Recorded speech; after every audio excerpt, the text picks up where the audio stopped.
Hello students, आज का हमारा टॉपिक है प्रतिरक्षा तंत्र। प्रतिरक्षा तंत्र यानी इम्यून सिस्टम। तो प्रतिरक्षा को विकसित करने के लिए हमारे शरीर में जो अंग और जो कोशिकाएं और जो ऊतक पाए जाते हैं वो सब मिलकर क्या कहलाते हैं? तंत्र कहलाते हैं। तो कुल मिलाकर प्रतिरक्षा तंत्र का मतलब क्या हुआ कि शरीर के वे अंग, वे ऊतक, वे कोशिकाएं और वे टिश्यूज़ जो हमें प्रतिरक्षा प्रदान करती हैं, सभी मिलकर सम्मिलित रूप से क्या कहलाती हैं? प्रतिरक्षा तंत्र कहलाती हैं, जो एंटीजन को पहचानती भी हैं, एंटीजन को समाप्त करती हैं और उसकी मेमोरी को रख भी लेती हैं नेक्स्ट एनकाउंटर के समय, ताकि उसको पहचाना जा सके और उनको समाप्त किया जा सके। तो प्रतिरक्षा तंत्र का महत्वपूर्ण कार्य क्या हुआ? एंटीजन की पहचान करना, एंटीजन को समाप्त करना और उसको मेमोरी में रख लेना। तो ये है प्रतिरक्षा तंत्र का मुख्य कार्य। प्रतिरक्षा तंत्र मुख्य रूप से उसके घटक कौन कौन से होते हैं? दो प्रकार के घटक होते हैं। एक तो प्राइमरी लिम्फॉइड, एक तो प्रतिरक्षा तंत्र के घटक कौन कौन से हैं? लिम्फॉइड ऑर्गन है ना, लसिका अंग, लिम्फॉइड टिश्यू, लसिका ऊतक, लिम्फॉइड सेल्स या लिम्फ सेल्स या लसिका कोशिकाएं और सॉल्युबल प्रोटीन्स। तो हम ये लिम्फॉइड सेल्स, टिश्यूज़ और ये सॉल्युबल प्रोटीन्स यानी कि एंटीबॉडी प्रतिरक्षी के बारे में हम इम्यूनिटी जब बता रहे थे तब अच्छे से बता चुके हैं कि लिम्फॉइड सेल्स कौन कौन सी होती हैं और उनका कार्य किस तरह से होता है। सॉल्युबल प्रोटीन यानी एंटीबॉडी, पिछले वीडियो में हम पढ़ चुके हैं एंटीबॉडी क्या है, कितने प्रकार का होता है, संरचना कैसी होती है। आज हम पढ़ेंगे इस इम्यूनिटी सिस्टम यानी कि प्रतिरक्षा तंत्र की लिम्फॉइड ऑर्गन्स के बारे में हम पढ़ेंगे। तो लिम्फॉइड ऑर्गन कितने प्रकार के होते हैं? लिम्फॉइड ऑर्गन जो हैं वो दो प्रकार के होते हैं। पहला है प्राइमरी लिम्फॉइड ऑर्गन और दूसरा है सेकेंडरी। प्राइमरी यानी कि प्राथमिक लिम्फॉइड अंग और दूसरा है द्वितीयक लिम्फॉइड ऊतक या ऊतक अंग। तो प्राइमरी लिम्फॉइड ऑर्गन में दो प्रकार के कंपोनेंट्स होते हैं, यानी कि दो प्रकार की संरचनाएं भाग लेती हैं। कौन कौन सी हैं primary lymphoid organs? Bone marrow और थाइमस ग्लैंड। बोन मैरो क्या है? हड्डियों के बीच में जो कोशिकाएं पाई जाती हैं, जो स्थान होता है उसमें जो सेल्स पाई जाती हैं वो क्या कहलाता है? बोन मैरो, जो कि कनेक्टिव टिश्यू के रूप में होता है। तो उस बोन मैरो में ही मेन लिम्फॉइड ऑर्गन है। इन्हीं के अंदर ब्लड और लिम्फोसाइट्स का निर्माण होता है।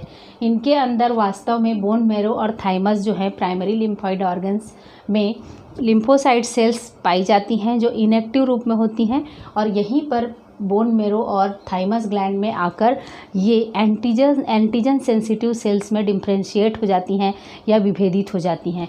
जब बोन मैरो में ये सेल्स आती हैं, ब्लड सेल्स जो होती हैं, WBC की सेल्स यहाँ पर आकर किस में विभेदित हो जाती हैं? एंटीजन सेंसिटिव सेल्स में विभेदित हो जाती हैं। तो प्राइमरी लिम्फॉइड ऑर्गन्स का मुख्य कार्य क्या है कि इम्यून की जो कोशिकाएं पाई जाती हैं उनका यहाँ पर क्या होता है? एंटीजन सेंसिटिव यानी कि प्रतिजन के प्रति संवेदनशील कोशिकाओं में बदलना प्राइमरी लिम्फॉइड ऑर्गन्स का कार्य है। तो प्राइमरी लिम्फॉइड ऑर्गन्स में इम्यून की सेल्स जो होती हैं उनका उत्पत्ति होता है और उनका मैच्योरेशन होता है और गुणन होता है ना। इनकी उत्पत्ति, इनका परिपक्वता और उनकी संख्या में वृद्धि, ये सब कहाँ पर क्या होता है? प्राइमरी लिम्फॉइड ऑर्गन में होता है। लेकिन उनका एक्टिवेशन कहाँ पर होता है? वो फंक्शन में किस आती हैं, वो कहाँ पर होती हैं? सेकेंडरी लिम्फॉइड ऑर्गन्स में जाकर एक्टिवेट होती हैं या सक्रिय होती हैं। तो प्राइमरी लिम्फॉइड ऑर्गन्स में क्या होता है? इनकी उत्पत्ति होगी और उनका मैच्योरेशन होगा। तो मेन लिम्फॉइड ऑर्गन कौन सा है? बोन मैरो है और इनके अंदर ब्लड एवं लिम्फोसाइट्स का निर्माण होता है। ब्लड की मैक्सिमम सेल्स जो होती हैं, ब्लड सेल्स और लिम्फोसाइट्स, लिम्फ की कोशिकाओं का निर्माण होता है। बी लिम्फोसाइट्स का मैच्योरेशन यहीं पर बोन मैरो में होता है। हम इम्यूनिटी पढ़ रहे थे तब बताए थे कि बी लिम्फोसाइट्स जो होती हैं वो किसका निर्माण करती हैं? एंटीबॉडी का निर्माण करती हैं। और उन बी लिम्फोसाइट्स का मैच्योरेशन कहाँ पर हो रहा है? उत्पत्ति और मैच्योरेशन बी लिम्फोसाइट्स का बोन मैरो में हो रहा है। तो बी लिम्फोसाइट्स के द्वारा एंटीबॉडीज़ का निर्माण होता है, चूँकि इसीलिए ये बी लिम्फोसाइट्स जो होते हैं वो किसको डेवलप करते हैं? ह्यूमोरल इम्यूनिटी यानी कि ह्यूमोरल प्रतिरक्षा को प्रदान करते हैं। दो प्रकार की प्रतिरक्षा होती है, ह्यूमोरल और सेल मीडिएटेड।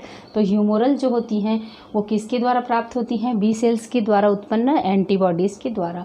तो इन बी सेल्स की उत्पत्ति और उनका परिपक्वता या ओरिजिन और मैच्योरेशन कहाँ पर हो रहा है? बोन मैरो में, जो एक प्राइमरी लिम्फॉइड ऑर्गन है या प्राथमिक लिम्फॉइड अंग है, प्राथमिक लसिका अंग है। ठीक है, ये हो गया बोन मैरो। उसके बाद आता है थाइमस, ये भी एक प्राइमरी लिम्फॉइड ऑर्गन है। थाइमस ग्लैंड कहाँ पाया जाता है? हार्ट के पास में स्थित होता है यहाँ पर, और ये बाइलोब्ड ग्लैंड होता है, हार्ट के पास स्थित होता है, बाइलोब्ड ग्लैंड होता है, माने कि इसमें 2 लोब पाए जाते हैं। और यह जन्म के समय में अधिक विकसित होता है, जन्म के समय में अधिक विकसित होता है, और जैसे जैसे एज बढ़ता जाता है, प्यूबर्टी के आते आते ये एकदम क्षीण हो जाता है, नष्ट होकर थोड़ा सा डोरी के रूप में रह जाता है, और आगे की ओर जो होता है इसका आकार जो है वो क्षीण होता जाता है। उम्र के साथ में इसका आकार कम होता जाता है, क्षीण होता जाता है। तो थाइमस ग्लैंड पर क्या होता है? टी लिम्फोसाइट्स का परिपक्वन और मैच्योरेशन और उत्पत्ति होती है। टी लिम्फोसाइट्स का कहाँ पर? थाइमस ग्लैंड पर। अब टी लिम्फोसाइट्स के द्वारा कौन सी इम्यूनिटी प्रदान की जाती है? सेल मीडिएटेड इम्यूनिटी प्रदान की जाती है। ठीक है, तो जब थाइमस ग्लैंड आगे की ओर डोरी के रूप में रह जाता है और एट्रोफी हो जाती है उसमें, है ना, और ये क्षीण हो जाता है उम्र बढ़ने के साथ साथ, इसीलिए कहा जाता है कि उम्र अधिक होती है तो इम्यूनिटी कम हो जाती है। कारण क्या है? क्योंकि थाइमस ग्लैंड जो है वो आगे क्षीण होता जाता है और हमारा सेल मीडिएटेड इम्यूनिटी जो है वो कम हो जाता है, इसीलिए कहा जाता है उम्र के साथ इम्यूनिटी कम हो जाती है। तो प्राइमरी लिम्फॉइड ऑर्गन कौन कौन से हो गए? एक तो हो गया बोन मैरो और दूसरा हो गया थाइमस ग्लैंड। हम आगे देखते हैं सेकेंडरी लिम्फॉइड ऑर्गन्स कौन कौन से हैं।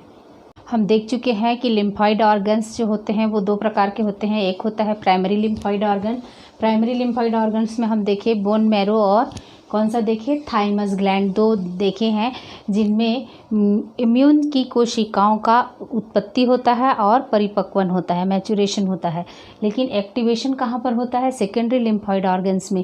ये प्राइमरी लिम्फॉइड ऑर्गन्स में इम्यून की सेल्स जो होती हैं उत्पन्न होती हैं और मैच्योर होने के बाद में ब्लड और लिम्फ के द्वारा कहाँ पहुँच जाती हैं? सेकेंडरी लिम्फॉइड ऑर्गन्स में पहुँच जाती हैं।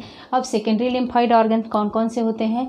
एक तो होते हैं लिम्फ नोड्स, सबसे पहला है लिम्फ नोड, दूसरा है स्प्लीन, तीसरा है पेयर्स पैचेस, चौथा है टॉन्सिल्स, पांचवा है malt mucosa associated lymphoid tissue, और छठवां है अपेंडिक्स या वर्मीफॉर्म अपेंडिक्स जो कि एलिमेंट्री कैनाल में पाया जाता है। तो एक एक करके देखते हैं। सबसे पहले देखते हैं लिम्फ नोड्स। लिम्फ नोड्स शरीर में अनेक स्थानों पर पाए जाते हैं। ये पूरा एक सिस्टम होता है लिम्फेटिक सिस्टम। तो विभिन्न लिम्फ नोड्स जो होते हैं गांठों के रूप में लिम्फॉइड टिश्यूज़ जो होती हैं वो पाई जाती हैं शरीर की विभिन्न जगहों पर, और उनमें क्या होता है? लिम्फोसाइट्स पाए जाते हैं। लिम्फ नोड्स में क्या पाए जाते हैं? लिम्फोसाइट्स पाए जाते हैं, और वही लिम्फोसाइट्स जो होते हैं लिम्फ और टिश्यू फ्लूइड में उपस्थित एंटीजेंस को ट्रैप करने का कार्य करते हैं। ये लिम्फ नोड्स में जो लिम्फोसाइट्स उपस्थित होते हैं लिम्फ में और ऊतक द्रव में, है ना, लसिका या ऊतक द्रव में पाए जाने वाले जो भी एंटीजन यदि बॉडी में एंट्री कर गया है तो उसको ट्रैप करने का कार्य कौन करते हैं? लिम्फ नोड में पाए जाने वाली जो लिम्फोसाइट की कोशिकाएं पाई जाती हैं वो क्या करती हैं? पैथोजन को यहाँ से, जब मान लीजिए कि ये लिम्फ का वैसल है, ये लिम्फ वैसल है और यहाँ पर नोड्स पाई जा रही हैं, लिम्फ की नोड्स या गांठें पाई जाती हैं, लसिका गांठें।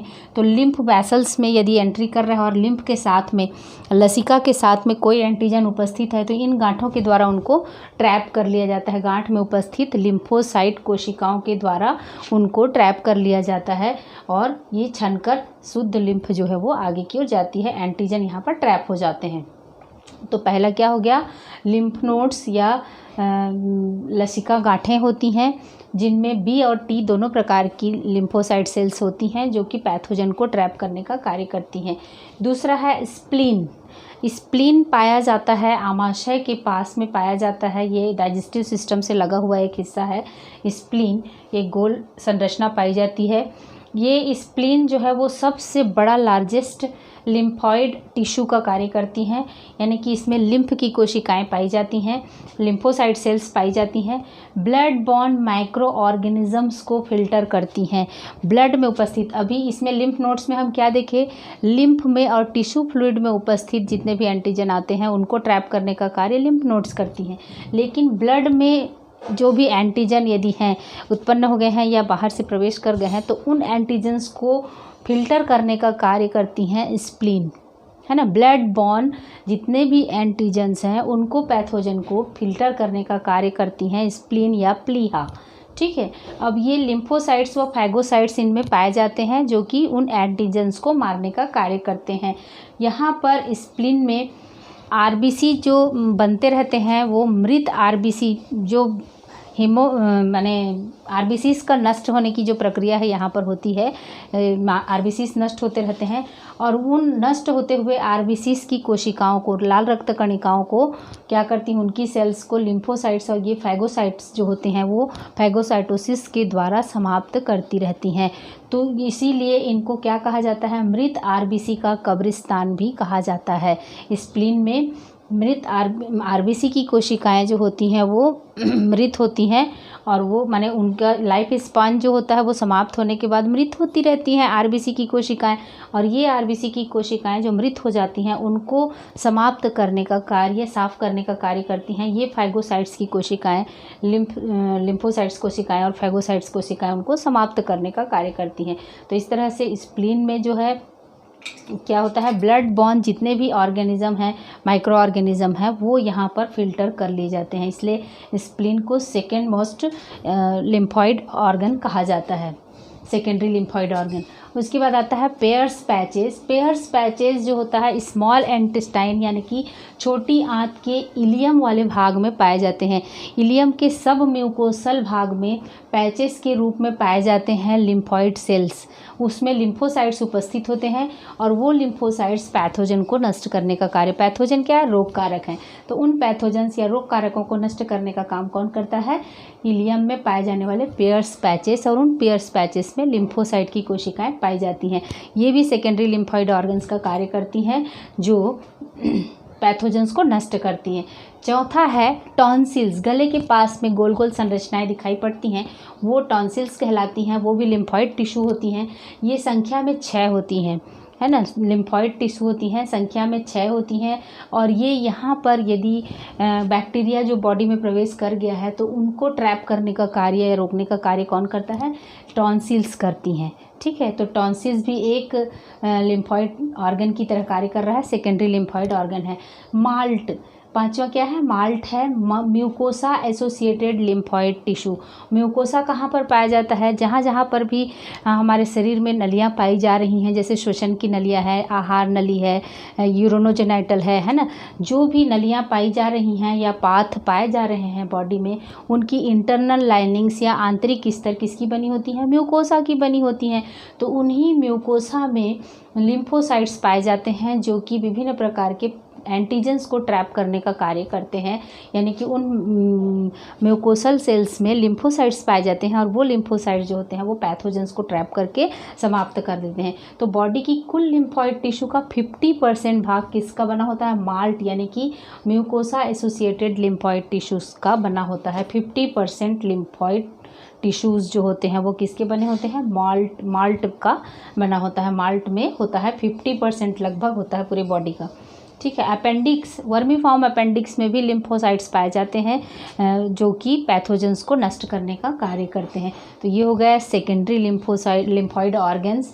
और हम क्या पढ़े, सबसे पहले प्राइमरी लिम्फॉइड ऑर्गन पढ़े, जो कि प्राइमरी लिम्फॉइड ऑर्गन में कौन कौन से हैं, बोन मैरो और थाइमस। बोन मैरो में बी सेल्स का मैचुरेशन होता है और थाइमस में टी सेल्स का मैचुरेशन होता है।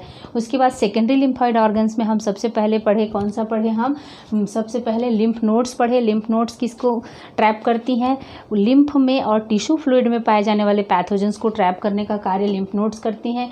स्प्लीन में क्या होता है, ब्लड बॉर्न, ब्लड में उत्पन्न जितने भी एंटीजेंस पाए जाते हैं ब्लड में उनको छानने का कार्य करती हैं स्प्लीन। स्प्लीन को कहा जाता है आरबीसी का कब्रिस्तान भी कहा जाता है।